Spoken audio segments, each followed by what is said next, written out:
We now begin with the first stanza. Please follow. 6 humans trapped by happenstance in bleak and bitter cold, each one possessed a stick of wood, or so the story's told. Please take down the meanings first. Happenstance means by chance. Bleak and bitter cold means extremely cold or biting cold. In the first stanza, the poet says that there are 6 individuals who are trapped by chance, by happenstance. Pay attention to the word trapped. The word trapped suggests that they have not come together willingly, so they are not happy about it. It is just owing to chance that they have come together. In the next line, the poet describes the harsh weather by using the words bleak and bitter, which means an unpleasant weather, a harsh weather, because it was miserably cold. This line is an example of alliteration because, as we can see, there is repetition of the consonant B, that is bleak and bitter. Moving on to the next 2 lines, the poet says that each of them had a stick of wood, a log, and this is how the story goes. So the first stanza forms the setting of the poem. The key words that you need to remember here are 6 humans, trapped, happenstance, bleak and bitter, and the line each one possessed a stick of wood. Also, the stanza is an example of imagery. Please go to the first stanza and listen to this audio. Listened to the first audio twice. We'll do the second stanza now. The poet has described 6 individuals, one at a time, all 6 from different background and religion and class. The only thing common was their prejudice against each other. So you have to remember each of the 6. For example, who the first person was, who the fifth person was, and how and why was he prejudiced. I'll read out the second stanza now. Their dying fire in need of logs, but the first one held hers back, for of the faces round the fire she noticed one was black. The poet says that in bleak and bitter cold, these 6 were sitting around the dying fire. Dying fire because it was almost about to burn down and needed logs to continue to burn. This fire was the only source of warmth, the only thing that could have kept them alive. This line is very important as it establishes the theme. It is metaphorical as the dying fire here refers to the compassion and the warmth in their hearts that was dying. Each one of them had a log but refused to give it. The first person to do this was a woman who refused to share her log and held it back because she noticed that of all the people sitting there, one person was black, which means that she was a racist. She was a white woman, and due to deep hatred against the blacks, she refused to give her log. She thought her race to be superior. The line for off the faces is again an example of alliteration. There is repetition. Let us analyze the first 3 stanzas now. The first stanza is an introduction in which we are told that there are 6 people who, in adverse weather conditions, are trapped by chance. Here, the cold weather symbolizes the cold within, the increasing selfishness and disconnection. They are sitting around a fire that is about to die. The dying fire is symbolic of loss of humanity and kindness. Each of them has a log which, if they give, can keep the fire burning and save them from freezing to death, but they refuse to do so because they are so biased and insensitive.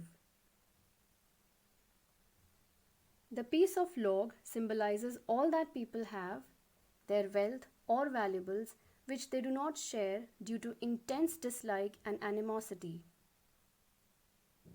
The first person is a white woman who does not share her log because one of the 6 is a black man, and we know that the whites look down upon the blacks. Her racial superiority overpowers her. Why does the second man not give his log?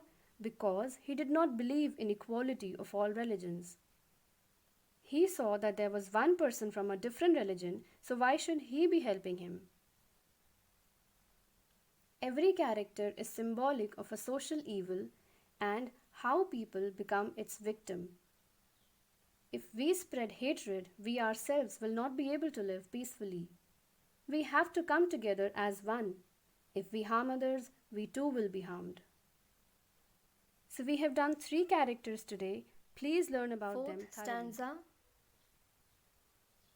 The third one sat in tattered clothes. He gave his coat a hitch. Why should his log be put to use to warm the idle rich? We are told about the third person. Tattered means old and torn. Hitch means to pull or give a jerk. Idle means someone who's lazy and does no work. The third man was in tattered clothes, in ragged clothes, R-A-G-G-E-D, ragged. Ragged means old and torn. The third man was in tattered clothes, in ragged clothes. So what does this reveal about the third person? This reveals that the third person was a poor man. I repeat, the third person was a poor man in tattered clothes. He gave his coat a hitch. It was cold and he wrapped his coat around himself, gave it a jerk, adjusted it, and brought it closer to his body to warm himself. Next 2 lines. Why should his log be put to use to warm the idle rich? This shows class difference, the grudge in a poor man's heart against a rich man. This is because a poor man is generally either a slave of the rich or a victim, because he is tortured by the rich and treated with contempt. C-O-N-T-E-M-P-T, treated with contempt. A very important thing that you need to take note of is the expression idle rich, the adjective idle. Why does the poor man think that the rich, the upper class, is idle? The poor man thinks that the rich make the workers drudge, D-R-U-D-G-E, drudge, that is, made to do hard menial work. The poor man thinks that the rich make the workers toil and drudge and enjoy the fruits of their labor, while a poor man continues to remain poor all his life. So this is the reason why the poor hates the rich and does not share his log. 5th stanza. The rich man just sat back and thought of the wealth he had in store and how to keep what he had earned from the lazy, shiftless poor. We have discussed the poor man. Now we'll talk about the rich man. He is the 4th person.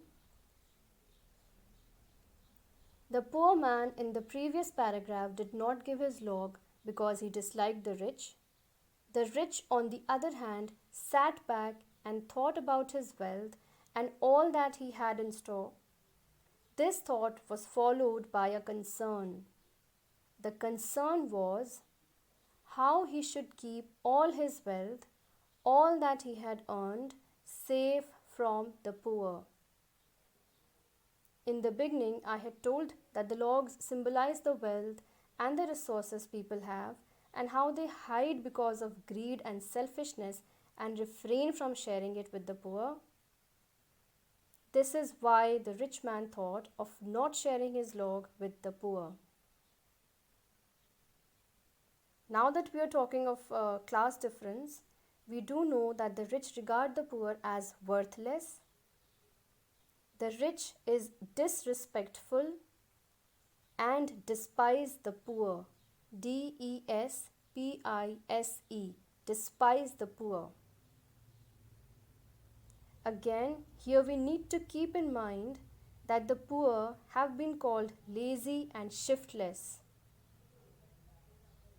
Shiftless means someone who is without any ambition or desire to achieve something. Someone who does not have any purpose. Now, this is something very, very important. The difference between the two, that is the rich and the poor, is that while the poor think that the rich are lazy and instead make the poor work for them, the rich think that the poor are without any ambition, without any purpose. The similarity between the two is that both think each other to be lazy. Sixth stanza now. The black man's face bespoke revenge as the fire passed from his sight, for all he saw in his stick of wood was a chance to spite the white. Now, in the second stanza, we came to know that there was a black man in the group. We'll talk about him in the sixth stanza. Bespoke means indicated. Spite means a desire to hurt or harm someone. The black man's face indicated revenge. He saw the dying fire, and in his stick of wood, in his log, he saw a chance to take revenge from the white. And how would he take revenge? By not giving his log. So instead of thinking about saving his life, he was more concerned about how he could harm the white.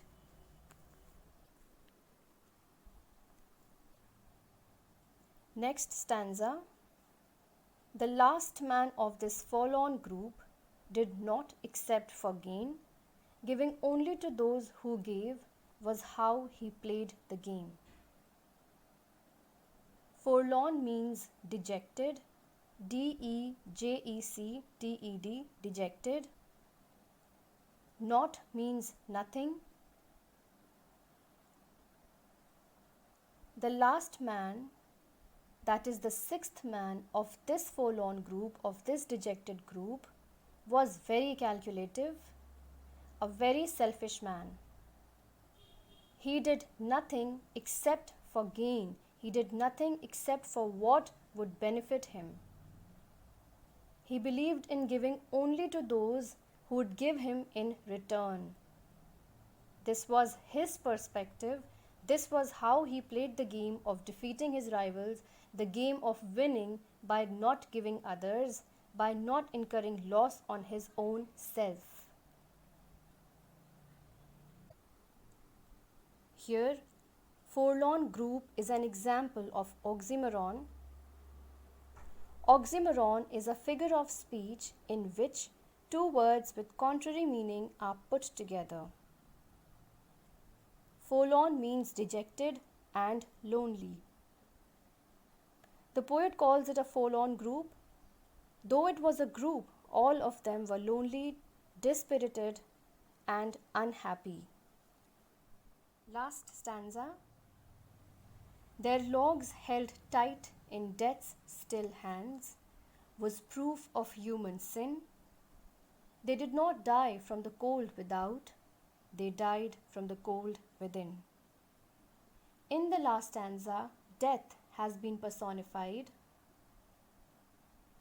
The poet says that their logs were held tight in death's hand, in death's still hands, because they themselves invited their death. By not giving their logs and holding it tight in their hands, only because they were too occupied thinking how they should harm each other. And this was proof of human sin. This is very, very important. It is a human sin to discriminate or look down upon each other or hate each other because God has made everyone equal. So if we treat each other with inequality, we are committing a human sin.